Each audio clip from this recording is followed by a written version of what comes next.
ઓને પીવે નદીયું નાને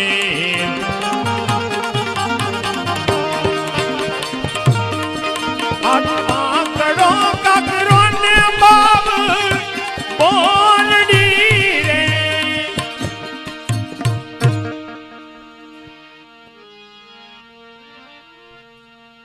આવી રીતે અરજી બાટી વગડાની અંદર ઘેટા બકરા સારતા હોય છે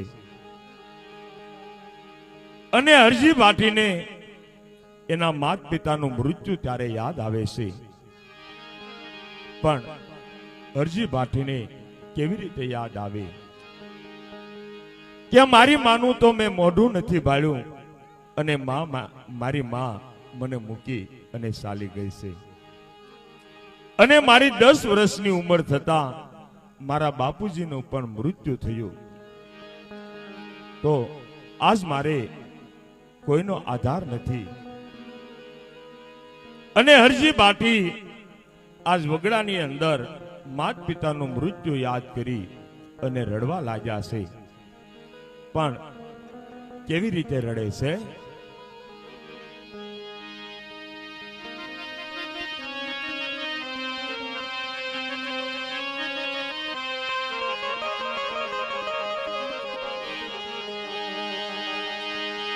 પણ જોને ભાઈ મરે બવહારીએ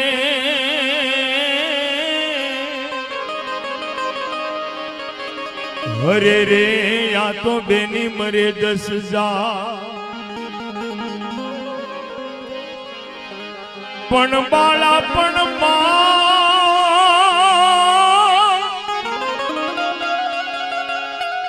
એજી બાળા પણ માજે નામ અવતર મરે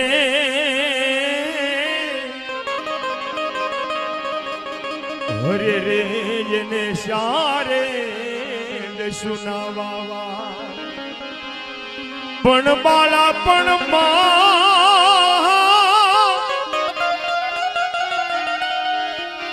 એ બાળા પણ માજે નામ અવતર મરે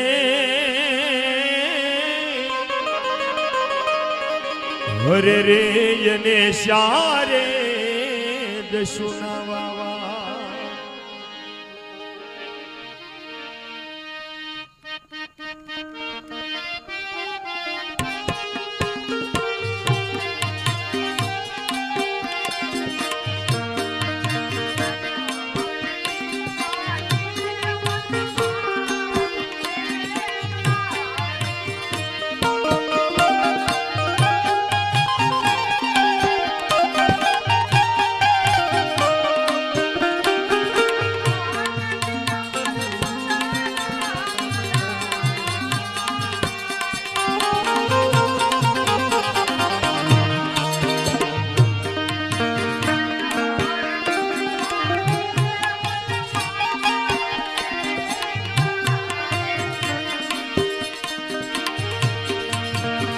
કોને પીર મારા નો દારા નાયાદાર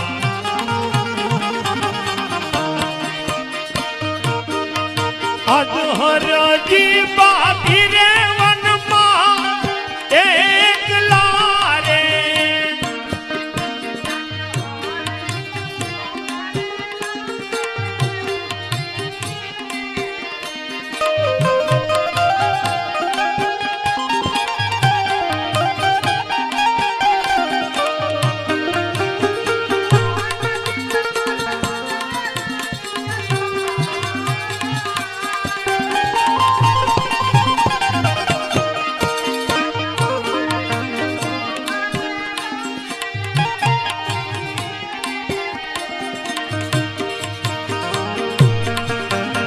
કોને પીર મારા નો દારા નાયાદાર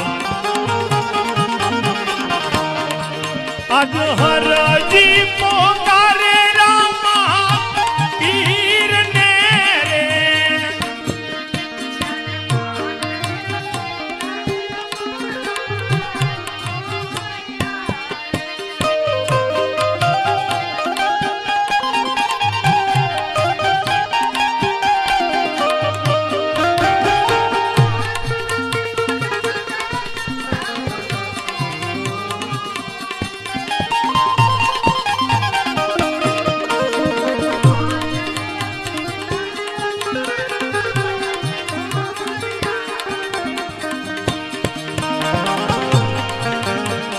અને નથી મારે કાકાના કોટો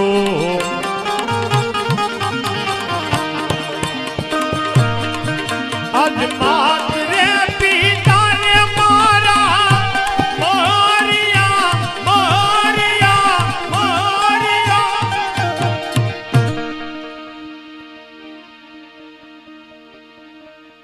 આવી રીતે અરજી બાટી એના માત પિતાનું મૃત્યુ યાદ કરી આજ રડે છે અને રણુજાની અંદર રામદેવજી બાપા આજ એમના ભગતનો અવાજ કાને પડવા લાગ્યો અને રામદેવજી મહારાજ રણુજાની અંદર વિચાર કરે છે પણ શું વિચાર કરે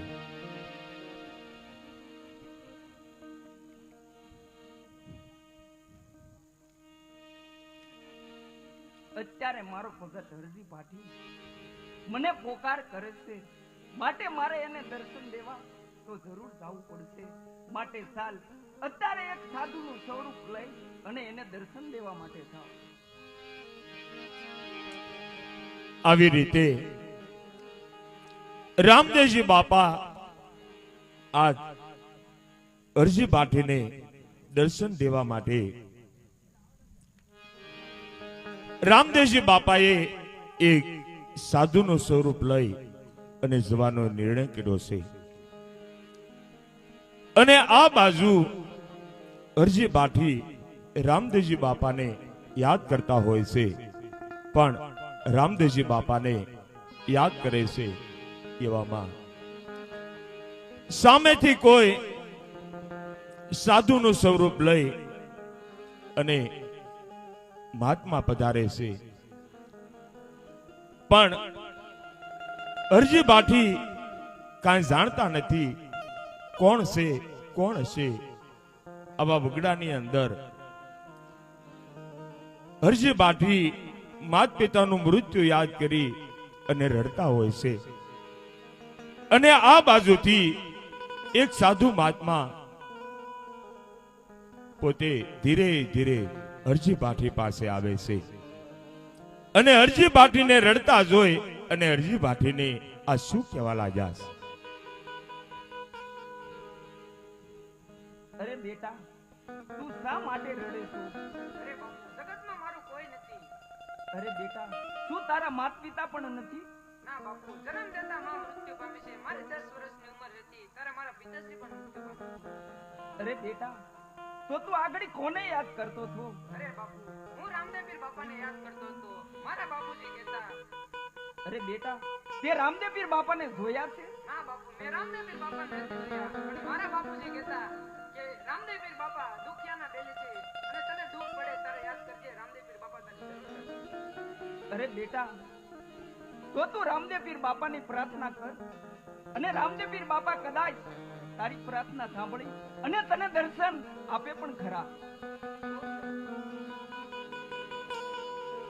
સાધુ મહાત્મા અરજી પાઠીને કહેવા લાગ્યા છે કે તારી આંખો બંધ કરી જા અને રામદેવજી બાપાને યાદ કર. રામદેવજી બાપા તારું દુઃખ જોઈ અને અહીંયા આવે પણ ખરા. અને અરજી પાઠી ત્યારે રામદેવજી બાપાને મનોમન યાદ કરે છે પણ યાદ કેવી રીતે કરે?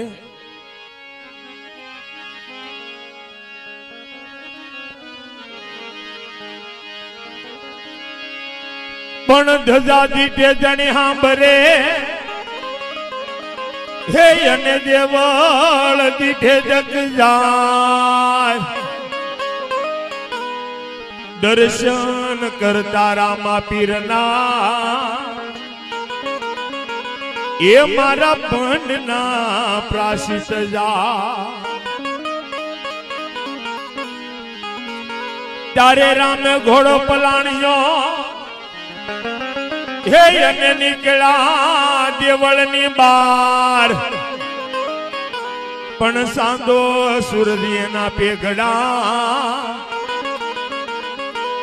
આર રે પીરનો ભાલો કરે સમકા અરે કષ્ટ હરણ મંગલ કરા અશરણ શરણ યાદાર તોરા કુળ તારણ તરા એ પ્રભુ આપ રે લિયો અવતાર.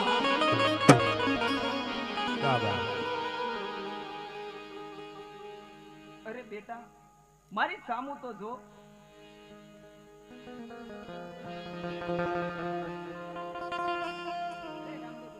મને તમારી સાથે લઈ જાઓ. તમારાથી મને અગલો ન બને. અરે હરજી પાછી જો હું તને લેવા માટે જ આવ્યો છું. ચાલ તો તું અત્યારે મારા રણુજા તરફ.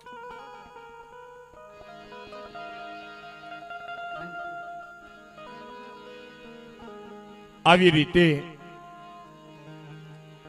અરજી બાટી રામદેવજી બાપાના શરણોમાં પડી અને કહેવા લાગ્યા છે કે અરે પીરજી, હવે તમે મને તમારી સાથે રાખો. અરજી બાટી ઘેટા ને બકરા ગોમત ગામના રસ્તે હાંકી મૂક્યા છે અને અરજી બાટી રામદેવજી બાપાની સાથે રણુજાની અંદર રહેવા લાગ્યા છે. અને રામદેવજી બાપાનો જે લીલુડો ઘોડો હતો એની સેવા કરવા લાગ્યા છે. આવી રીતે ધીરે ધીરે સમય વીતતો જાય છે. પણ સમય કેવી રીતે વીતે છે?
હેલો, અહીંયા નેસવડ ગામના આંગણે રામદેવજી મહારાજના સાનિધ્યની અંદર દાનની સરવાણી શરૂ છે.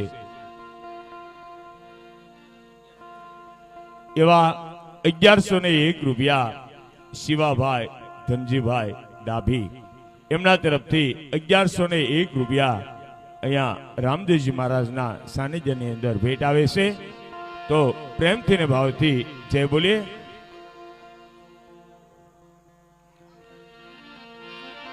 બોલે રામદેવજી મહારાજની.